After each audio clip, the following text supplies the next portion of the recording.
Whenever you go to vop.handsonnetwork.org, you always have two choices. You can log into your account, which you'll do once you have one, but the first time you get here, you're going to click on Apply to become a Hands-On Network Volunteer Verification Partner.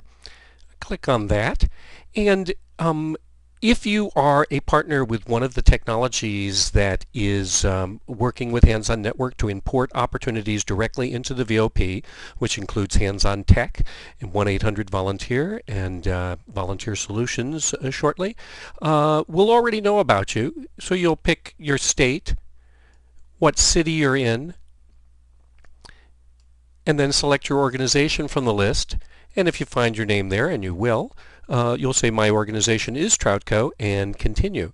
If you're not being syndicated and you're just arriving here for the first time and you don't already have a partnership with one of our technology partners, you're just going to say my organization is not listed. You won't see your name there.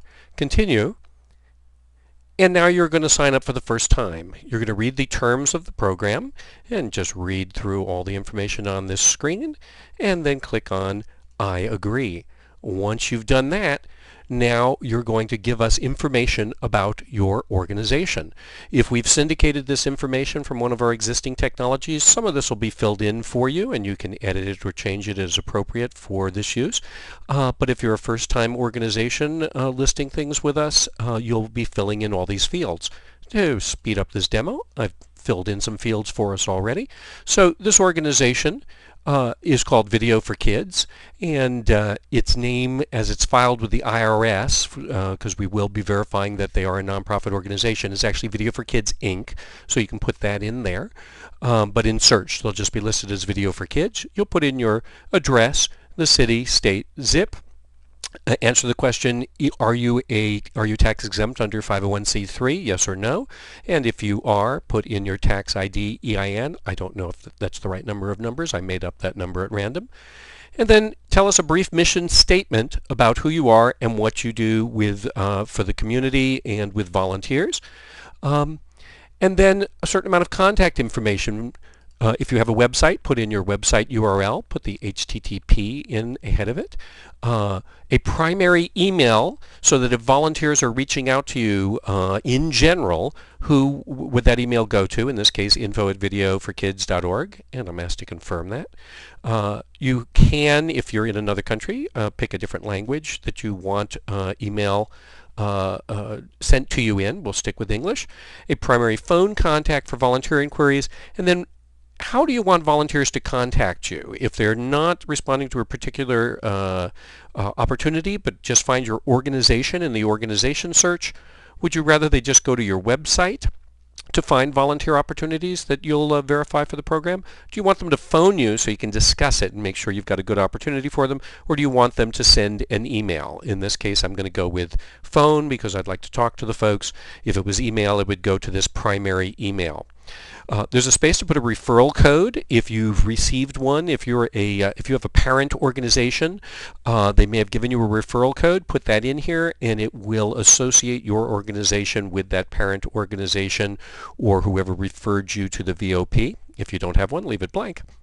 And then finally, this is going to be you, the organizational point of contact, the person who is the main contact for your organization. In this case, it's me. I'm putting in my email address, which may be the same as the general one for volunteers, or it might be a different email address.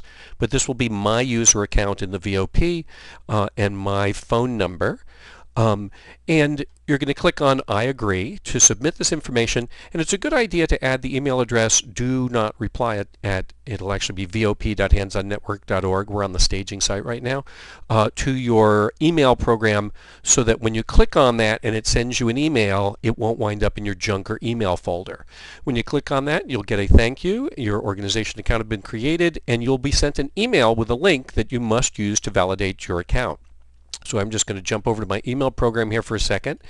And that's not the right email. That's from another test. Let me do a get mail here very quickly. Okay. So I did get an email from Do Not Reply at staging, and it says your account has been created.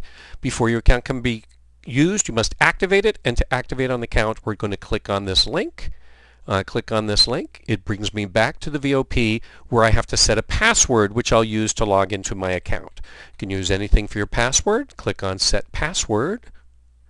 And once I've set my password, I get information that my organization has not yet been approved. So what will happen next is we will look at your application, and in a short while you'll hear back from us that your organization has been approved, and once your organization has been approved, you'll be able to go back to the VOP home and actually log into your account by clicking on Log into Your Account. So that's all you need to do to get started with registering yourself for using the VOP.